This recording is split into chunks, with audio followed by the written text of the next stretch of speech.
In other news, a big honor for a little girl in California after her actions last month saved her father's life. All of this as they were caught in the shooting rampage of a Montana man who had already killed another person. CNN's Eric Harriman has a story. Can you smile? This is the face of a hero, the face of an 8-year-old little girl who was a little bit nervous about receiving an award that only 5 other people in Placer County have ever received. On Monday morning, Placer County Sheriff Devin Bell presented Isabel Pierce with the Medal of Merit for doing something that most 3rd graders very likely have never done. Isabel absolutely remained calm and composed during the entire incident.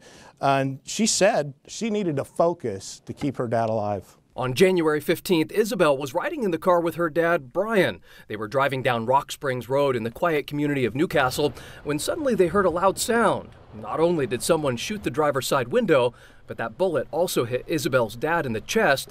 And what she did next, Sheriff Bell says, saved her dad's life. Brian grabbed his sweatband and placed it over the wound on his chest. Isabel quickly used her hands to hold that sweatband in place over Brian's wound. Brian drove to a fire station in Loomis where he received medical aid.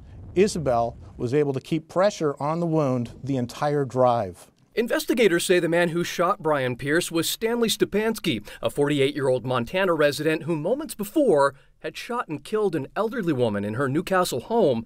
Stepanski also shot at businesses, homes, and other vehicles before he was killed in a gun battle with a Roseville police officer. Weeks later, Brian is recovering from his gunshot wound and celebrating his daughter's bravery. I can't imagine at 8 years old having the composure to know to apply direct pressure onto a wound so that she could take care of her dad so he could get to the fire station and get advanced medical care. Just amazing. As for Isabel, who is one of 6 siblings, she says that she's getting some newfound recognition. Usually, my teachers would say, you're Emily's little sister, right? But now people are like to Emily, they're like, you're Isabel's older sister, right? So, now they actually know who I am, I guess. And Stepanski was known to Montana law enforcement as a Florence resident with a violent criminal record in Ravalli County, but he had no known ties to the victims or the area in California.